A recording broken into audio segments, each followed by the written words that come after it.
Welcome back to the Director's Garage. I am your resident idiot, Michael, and it is time for another What's in the Box episode. This one is a budget edition. It's something everyone can afford, so stay with me, and we will get to this box in just a second. It looks like this with the knife. But first, we have a couple of notes I want to pass along to you. My Western Electric 300Bs that I auditioned in the last episode, those are going back to the manufacturer. I put them in and I was listening to them extensively this week, and I picked up a slight click in one of the channels, in one of the tubes. So somewhere in there is something in the manufacturing. It's causing an electron buildup that is releasing about every 10 seconds with a slight little click. And I can't stand it. It's got to go back. They're going to replace the tubes and all will be good. Remember, there's a 5-year warranty on those tubes. So I'm set. No problem there. I will say that I did put the Takatsukis back into the amp, and I will say that I think, is that Howley? Now I did put the Takatsukis back into the WA5LE, and I did notice that the bass maybe wasn't quite as deep. It didn't quite give me as much oomph down there as the Western Electrics did, and it sounded like maybe it was a little narrower. Now I would love to go back and forth between them to kind of get a little more direct comparison, but I did sense that there were some changes and they weren't all for the better when I went back to the Takatsuki. So I think that the Western Electric is definitely onto something in terms of sound quality over the rest of the field of 300Bs, with the Taks being right up there at the top. One other note, I have been hard at work. Well, not really hard at work. I've been burning in some hours on these ZMF Verites back here, just running some pink noise cycles and some drums and things like that through them to get about 100 hours on them, and then I'm going to go back and do another last comparison because I love ZMF so much and I love the company so much. I do want to give them a fair shot. Maybe they're not broken in. Maybe something will loosen up and give me that bass that I'm looking for. We'll see. But I am going to do that before I send them off and sell them. I want to give them a fair shot. And we had an open exchange. Some people emailed me, and I thought, yeah, that's a fair argument, and why not? What have I got to lose? So we're running some hours in on those. I'll do another comparison. I'll let you know if anything happens there, if any developments happen. One last note, I have 2 headphones for sale down below in the comments in the Director's Garage sale. There is the Unique Melody MEST, and then I also have the U18 Tzars from 64 Audio. I'm selling both of those off. I can't really discount them that much yet, and I'm sorry about that, but in the future we will be dropping the price. I need to get as much out of them as I can because I need to buy another headphone so we can have something to review here and keep the show going and make it interesting for everybody else. So if you're interested, send me an email. We'll make a deal. I'll send you off these headphones that have been featured, and so they're much more valuable for being on this show, right? What's the matter with you? I'm sorry. And with that, let's jump into a couple of headlines. Now, if you go to Ultimate Ear's website right now, you can enter into a raffle it's a free raffle for their UE Live in-ears, their flagship in-ears. Giving away 2 pairs, just drop your email address in and you're entered. It's pretty simple. You can do some other things like Instagram likes and things like that to get some other entries. But free, put in your name, got a chance at 2 $2,500 headphones. So one of 2 $2,500 headphones. Now, before you go out and spend a lot of cash on headphone gear right now, you might want to show a little restraint and hold off for a couple of weeks because those Black Friday deals are right around the corner. Now, if you're like me and you can't seem to stop buying stuff, well, make sure you go to check out some of the vendors because like audio46.com, they're going to price match retroactive their Black Friday deal. So if I buy something today and it gets discounted for Black Friday, Audio 46 will refund that overage, that difference back to you. So keep an eye out for that if you're going to spend money right now. Go. And before we wrap up our headlines, I want to talk a little bit about new music. There are a couple of new albums that are kind of interesting coming out. First is AC/DC. Brian Johnson is back at the helm. They have a new song called Shot in the Dark. It sounds fantastic, as good as anything they've done in probably 15 years. Really powerful track. Love hearing them all back together. The new video looks good. The new album is called Power Up. There is a box set edition of this that I don't know I'm going to be able to resist because the thing lights up. It would look really cool back there. Now, Chris Stapleton has a new album coming out. It's called Starting Over, and it looks like pretty standard Chris Stapleton fare, very emotional. He's got that deep voice, sounds great. But I was kind of drawn to the music video because he had two U49s miking his guitar, and then off to the side is my little ribbon mic, the RCA 77. I had to point that out, and so check his album out. It's coming out Friday. Paris Jackson, Michael Jackson's daughter, has her debut album coming out this Friday, and it sounds nothing like Michael Jackson. It's kind of got a 90s vibe to it, maybe a little on the Goo Goo Doll side, or I was thinking maybe the dark side of Sheryl Crow. Very dark side. I'll give you a spoiler alert. In the music video, at the end of it, she winds up dead in a pool of her own blood, staring at her beating heart. It's very dark. And those are your headlines for today. Now, I want to turn to our What's in the Box, our subject of the day, and this box right here could be a headline in itself because this is a brand new item that just came out in the last 2 weeks. I held it for a week. I had it last week. I just kind of held it because I wanted to get those other videos out. And now we're going to turn to this box and I'm going to stab it with my steely knife.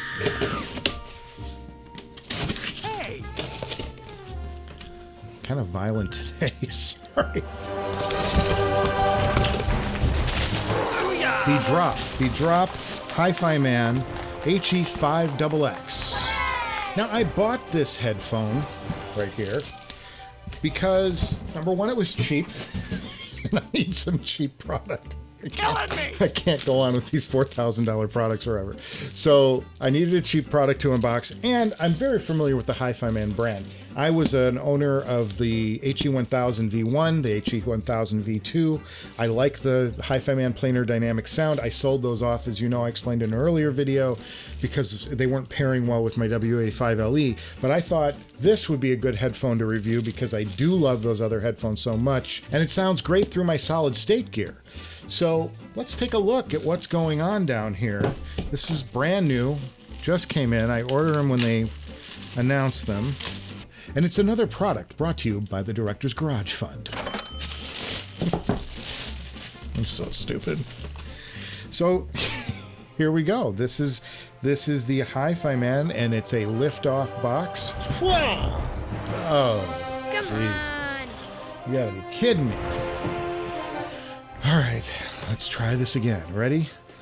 And 3, 2, 1. All right. Well, it's out of focus. Okay. They have a nice, fresh headphone smell to them. Thank you. All right, let's take a look. We've got a cable here.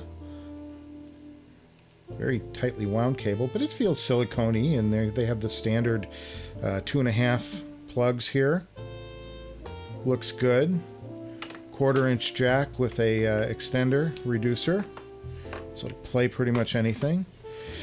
Now, what I'm most interested in about these headphones, before I take them out, is that the old 500s, the HE-500s, were very tough to drive. They needed a lot of power. And I'm guessing that they must have, and I'm guessing? What? I'm guessing that these are a much more efficient headphone.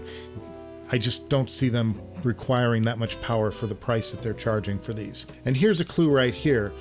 This is an 18 ohm headphone. The impedance is 18 ohms. That's very low. This is a very low impedance headphone. Okay, well, the first thing I can tell you is these are a light headphone. These are wafer light, and this is metal. The outside part here is metal. It's got a nice shape to it, kind of evocative of the HE-400, I would say, and the old HE-500, but it's got kind of a teardrop shape to it.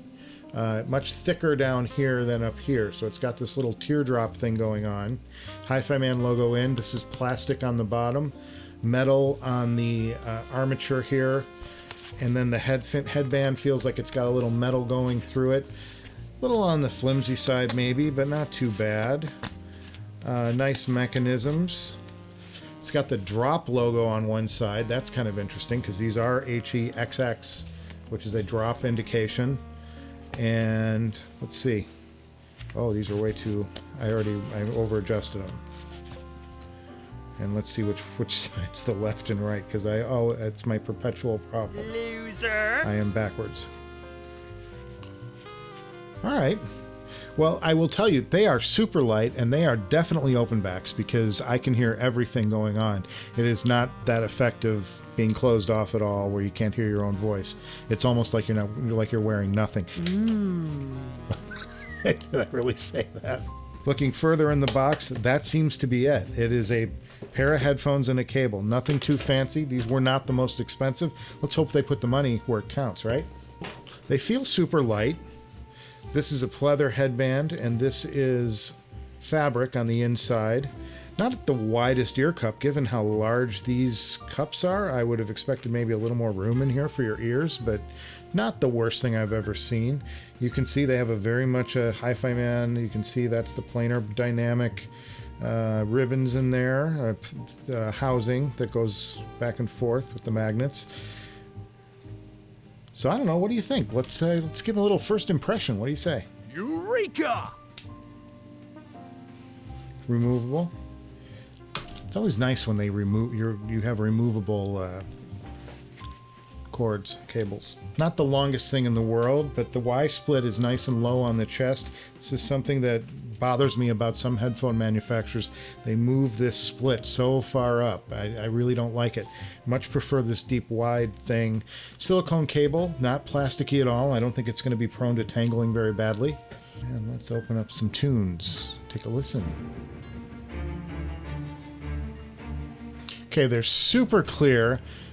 They require a little more volume than I thought they would. Clarity is very good. Okay, they're not bass head headphones, but they do have some kick down low. They're not awful. The clarity on these is exceptional. The first thing I would say is that. The next thing I would say is the bass is close. It's got a little bit of slam, but I don't know that it's given me like crazy slam. They're pushing sibilants just a touch. Have mercy. Good bass, not the best sub bass. But they're good.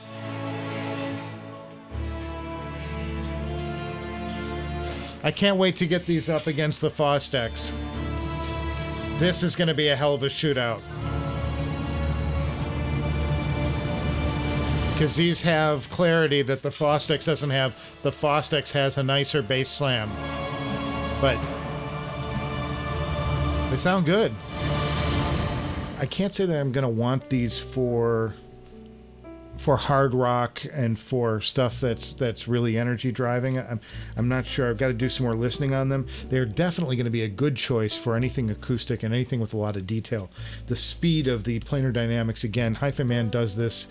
I don't know that there's another company, maybe Odyssey, but there's very few companies making as much hay with planar dynamics as Hifiman. They really have perfected this and taken it to the max, especially in these budget headphones.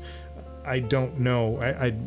These would probably be a great comparison for an LCD2, I would think.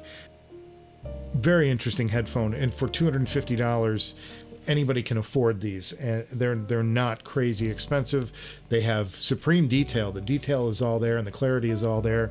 I can tell you that off the bat. They feel a little on the flimsy side. That Hifiman never does feel like it's never the sturdiest headphone experience with Hifiman. It's been one of the things that I've wrestled with them for a long time. However, the nice part about it is how light these headphones are. These are featherweights. Nice. These, way lighter than my Fostex. I would guess that they're going to be lighter than the HD6XX, and we're going to try all of those out. We're going to do a big shootout. Yeah, I'm not disappointed in these. I think they're very good. I don't know if they're great. I really need to spend some time with them, and we'll do a sound check on them for sure. That's probably something I need to do first. Now, before you click that next video, hit the like and subscribe button, because that's our key to getting more quality headphones like the HE-5XX in here and others. I really appreciate that you stopped by today. I hope you enjoyed the couple of minutes you spent in the director's garage today, and we'll be back with you before you know it.